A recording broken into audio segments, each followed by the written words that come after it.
Hello everyone, welcome to the stream. Sorry it's been a little bit since our last update. There's been kind of a content drought on Crowfall.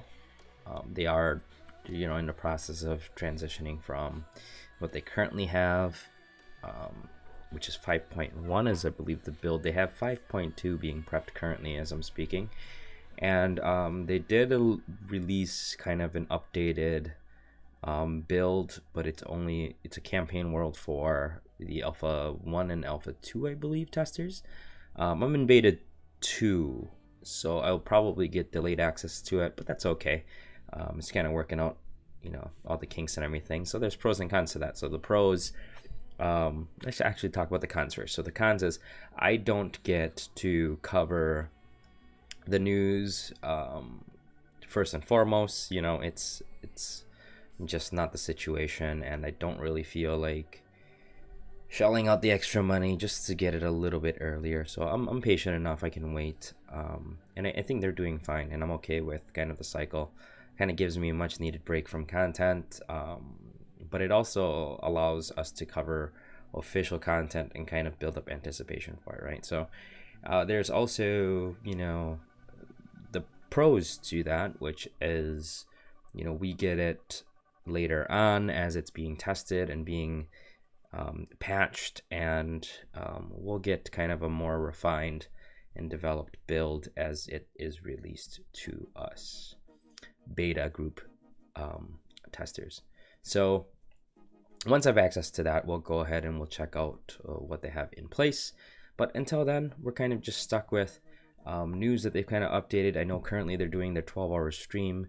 I haven't tuned in to that yet. I'm going to probably review their content, so I'm not sitting here literally just eyeballs glued and not engaging with you guys. So I'll review their content tomorrow, and then I'll see if it's we'll cherry pick the topics that are worth talking about, and I'll probably produce a separate video for that. But anyways, I went back on and checking the official news, and I noticed that they announced the Cleric, and this is great.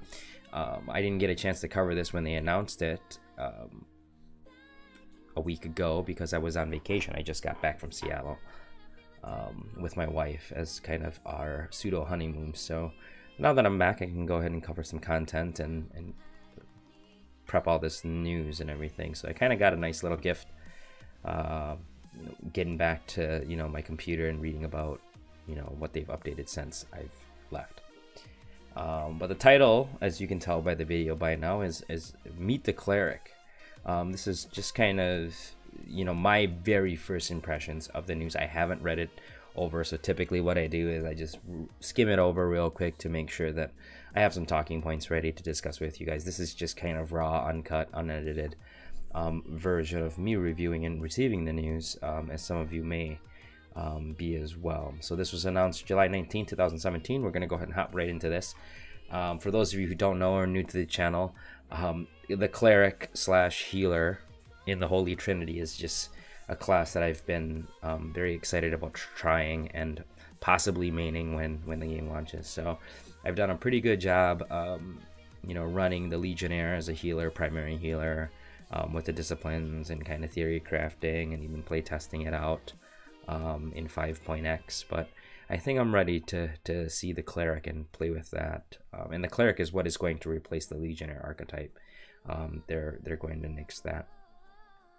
So it says, hello everyone, Thomas Blair here at Tense Comes. It does every few months to talk about the next class. So they're revealing the basic powers kit of the Cleric. What happened to the Assassin? So he talks about they shifted a little bit. Hopefully that doesn't annoy some of you, doesn't annoy me.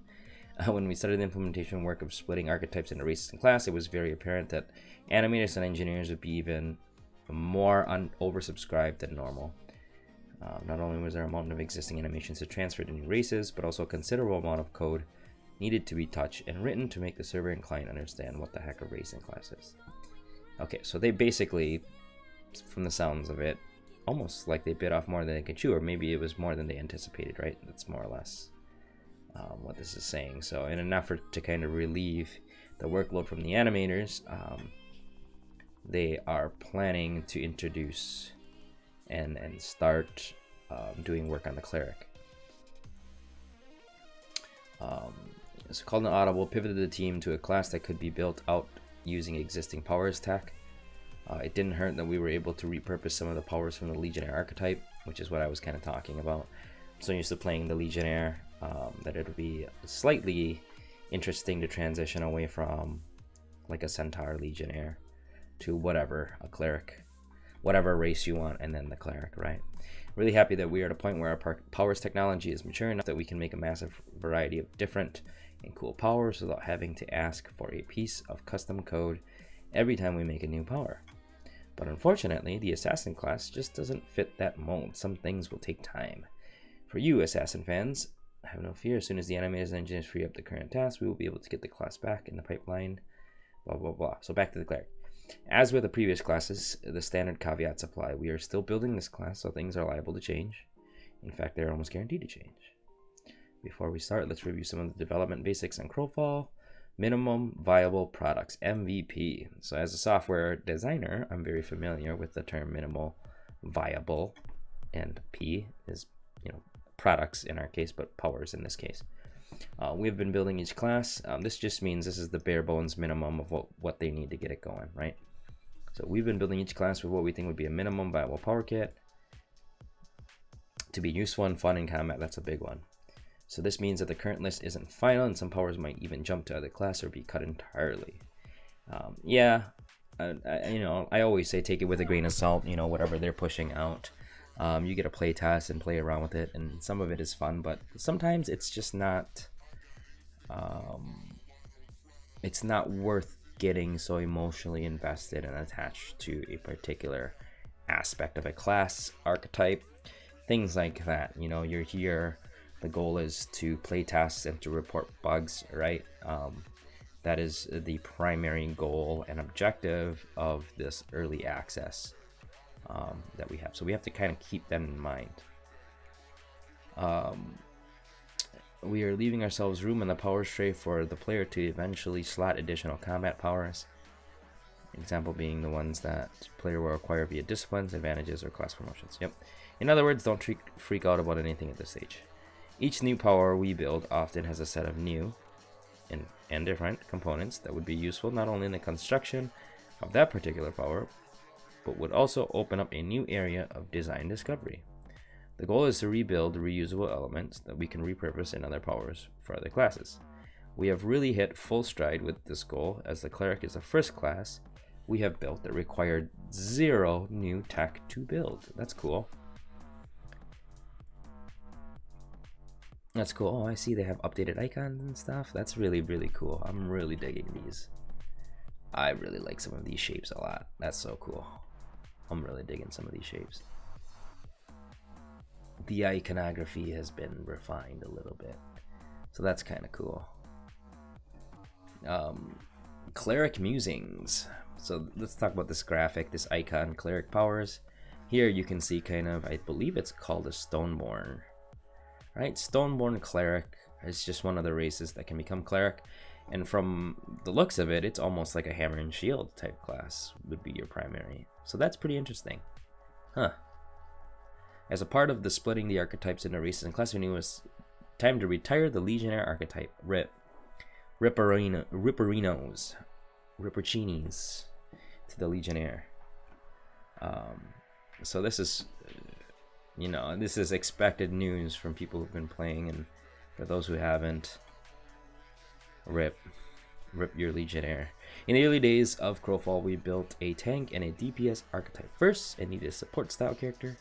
Since the Centaur was the next character rig we were building, we ended up marrying the concept of a melee healer to the Centaur body.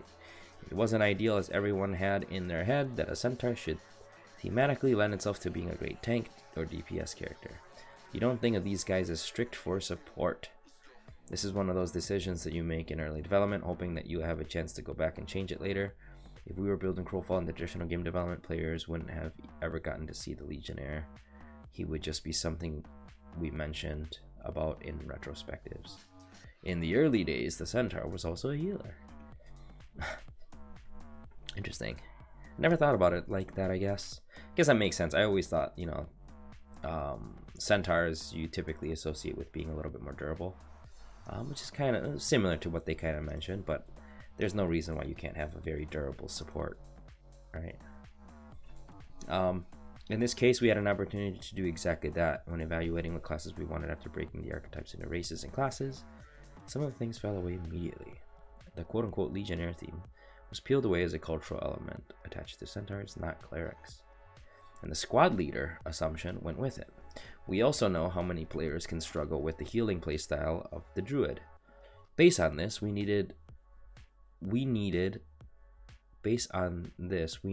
an easy, kind of chromatic typo, but easy way to play ranged healing buffing along with the sturdiness to take a severe beating, as they would no doubt be the focus target in any fight. This led us to a very canonical plate-wearing, hammer and shield-wearing cleric. Frankly, now that we have him, the class lineup feels better as a result.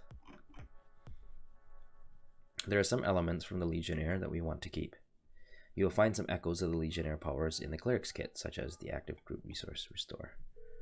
Yeah, I like that a lot. Let's go. When designing the powers, one of the goals was to give the Cleric some offensive options to a kit full of healing and buffing powers. With all the tech work we did for disciplines, we can now grant classes more powers than they can load out into their power tray by default. This is important because it enables us to give the Cleric some offensive power options to potentially swap out some of their mostly support style powers. This makes for some really exciting options based on the needs of your group. Yeah, so let's talk about that for a second. In a nutshell, they recycled some of the Legionnaire powers. If you've played the Legionnaire, you know that they're very durable, but one of their greatest aspects is the fact that they could just sustain their healing a little bit more than maybe a druid is a little bit more fragile. But Legionnaires, aka centaur healers, were not very mobile, right? That was one of their flaws. With a new change, clerics are still going to be kind of heavy duty healers, but you have more offensive abilities too now.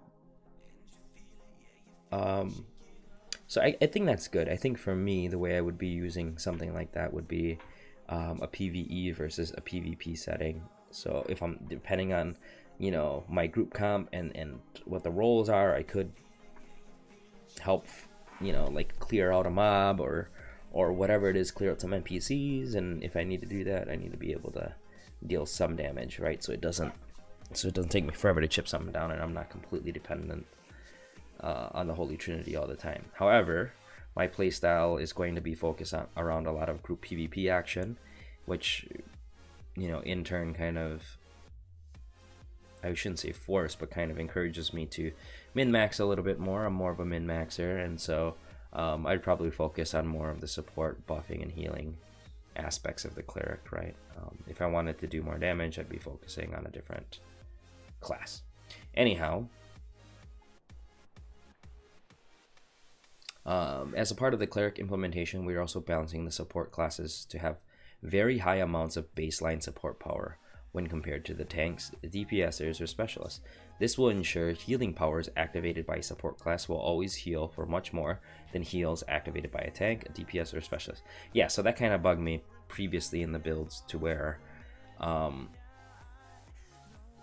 you know, it was bizarre that like confessors were just so self-sufficient that they were running the field medic discipline, and they were just healing themselves, right? And they were kind of self-sufficient, and you layer that on top of a Legionnaire who's throwing out some heals with a field medic discipline, and it just wasn't even,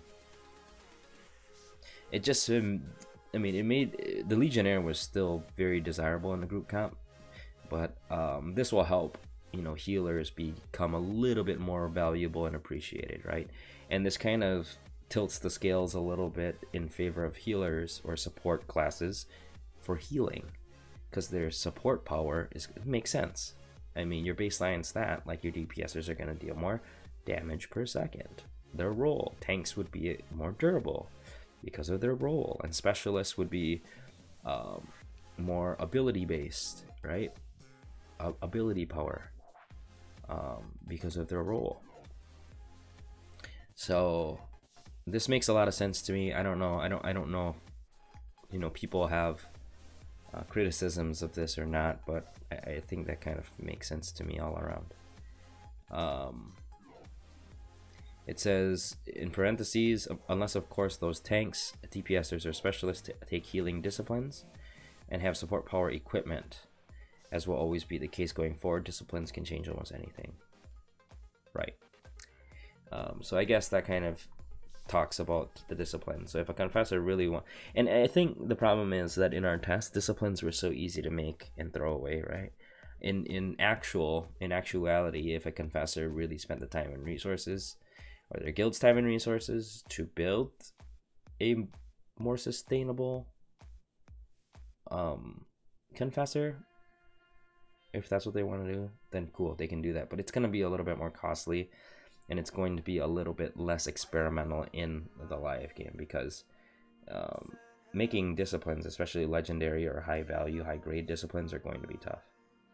And it's not something you want to just willy-nilly and just throw together on a whim. This is something you kind of want to do some research and some trial and error, you know, just some trial and experimentation with, right? So enough musings, onto the cleric. So what are the available races? They're talking about that. So they say the cleric uses a very familiar type of resource, mana. This will round our number of mana users to 3. The cleric, the confessor, and the frostweaver. Iframe. So the ultimate power, soul. We tend to call these powers an oh shit power, which tend to be long reuse and tend to be over the top offensively or defensively. Each class has access to one power of this type. Cleric has 2 options for ultimate powers. Oh, this is cool. You can have 2 different ultimates. Miracle, which is an instant group heal with a lingering critical hit chance buff. And Divine Order is a 15-second buff that converts all support power into attack power. All support power. Interesting. Causes spirit hammers to chain to multiple targets. Additionally, every 6 seconds, it will also stun the first target hit with a spirit hammer. When a cleric pops this, you want to avoid their hammers at all costs. So it kind of turns you into more of an attacker, right? If you're a cleric. Huh. Very interesting. I like the miracle. That's just my playstyle. Like to focus on the healings, but that's pretty cool that they kind of give you those options. Divine Order. Cool. Cleric, Hand of God. Passive powers and Retaliate. So every Crowfall class gets a class-specific Retaliate passive power that can only be used when stunned or knocked down. This power, when activated, will leap the character back to their feet from the stun or knockdown state, and will then generally deal damage to everyone in the area.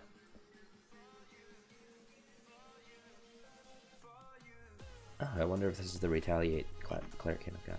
Retaliate powers are treated like a hidden combo, so the player never sees it.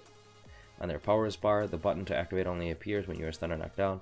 The cooldown is lengthy, so you might have to eat a full stun or a knockdown in some cases, if crowd control immunity hasn't kicked in on you yet. The Cleric's Retaliate power is a leap into their feet that also applies a barrier buff which absorbs damage for up to 6 seconds, or the barrier's maximum damage absorption amount is reached. Also granted to the Cleric is a passive power, Hush Prayer, which is a permanent reduction of being critically hit from others by 15%. So cool, it's kind of damage mitigation after you retaliate.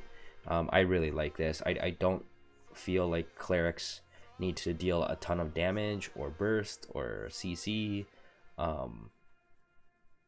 You know, when they retaliate, I feel like damage mitigation after they retaliate is sensible, right? It makes sense to me.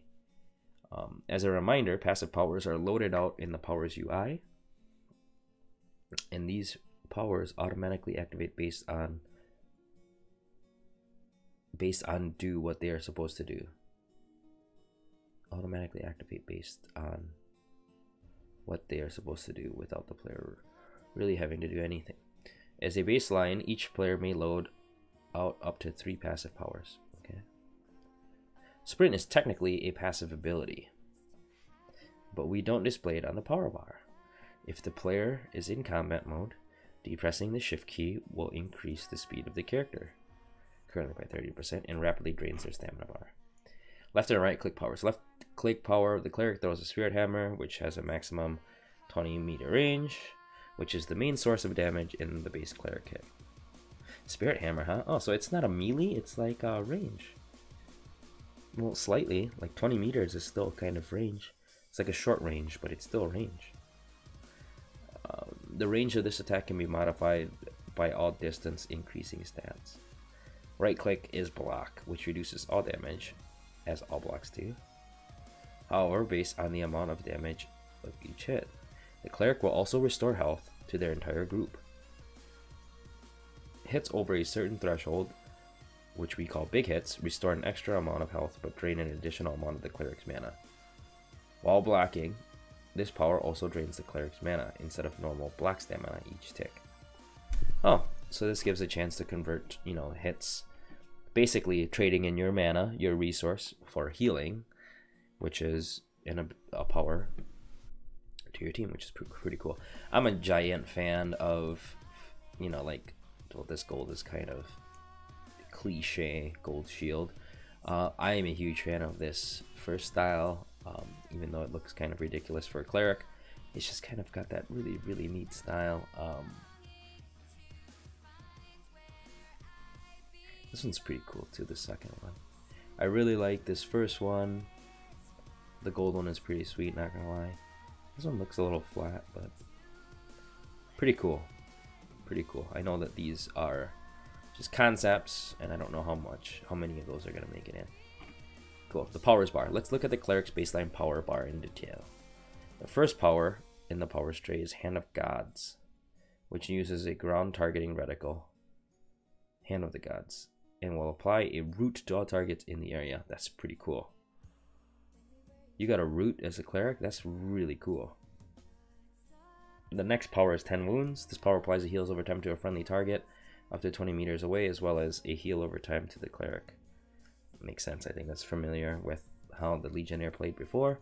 A holy symbol can be placed on the ground via a ground target reticle, which will heal friendly players who walk near it. The healing can also chain to nearby friendly players. The symbol will last 10 seconds or until it is healed a certain amount of times. I like that. I like that. Illuminate will restore class-specific resources to group members within 50 meters, as well as a short duration heal over time to group members.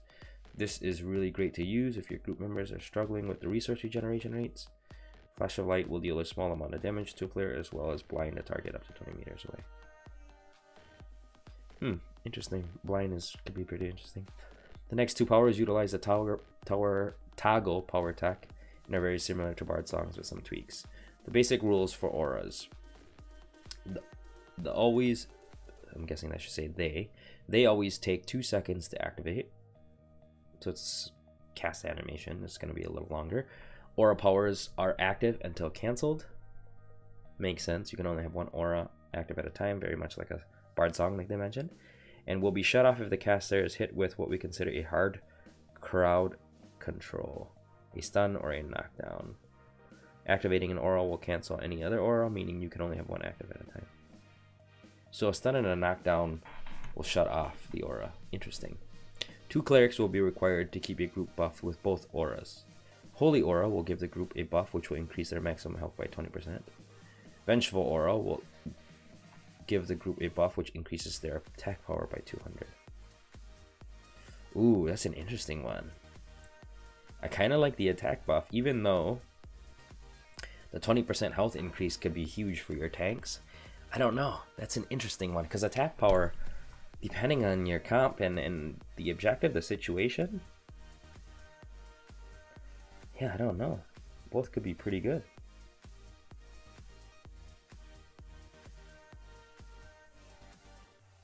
I mean, the aura will be... How far away?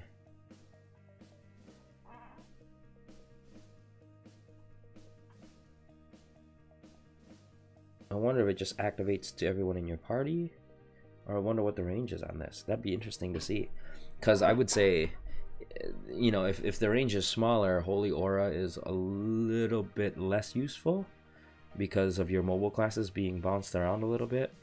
If there is no range, for example, or the range is a lot larger, Holy Aura would probably be a little bit more beneficial in my mind. If the range is small, like I mentioned, Vengeful Aura would be kind of cool. We'll see. I don't know. Cleric Holy Symbol. Interesting. They've got a lot of very elaborate particle effects. I'd be very curious to see what they look like in the game. Too long didn't read summary. As sad as it was to see the Legionnaire archetype go away, it's cool to see the Cleric class rise from the ashes. The Cleric class will provide an awesome base kit for any player interested in playing a sturdy support. The Cleric is a great base power kit, but swap out powers with discipline powers to make them even more sturdy. Or offensive, or support. Really cool block with shields. We can't wait to see the Cleric in action. As always, excited to hear your thoughts and ideas and see you in game. Thomas Blixtev Blair. Must be his D&D name. Design lead of Artcraft Entertainment. There you go. There you have it, the Cleric. So I guess let's do an overall kind of summary and impressions, right? I'm pretty excited. A lot of what they're saying kind of leads me to believe that it fits a little bit more with my playstyle, you know, earlier on, because I know that getting a legendary discipline isn't realistic early on. So having a support or a class that I like to play early on is really important for me. And coincidentally, you know, the Cleric, the healer, like I've expressed previously, have always been something that I've been interested in and that I'm excited about. So that's great. I don't know what class I want to play. Or I'm sorry, that was stupid. I don't know what race I'm going to pick.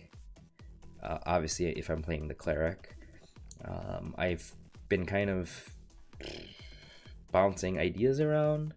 Like maybe I think my top 3 are going to be like the Ganetian and the Centaur, and potentially a Wood Elf. You know, if we're talking about racial passives, I have to see what those are. And mobility concerns, I have to see what that is. You know, if you can get a race that is mobile and durable, man, you have a really annoying Cleric. You know what I mean? Or stealthy and durable, that could be cool too. Or maybe you don't need to be stealthy if you're durable. There's considerations and dynamics and interactions that I'd be interested in seeing. But yeah, so that is the Cleric. I don't know, I'd be interested in hearing what you guys think and what classes you guys are excited for. Or if you have access, let me know if you've got a chance to check it out or if they released anything. But that's pretty much it.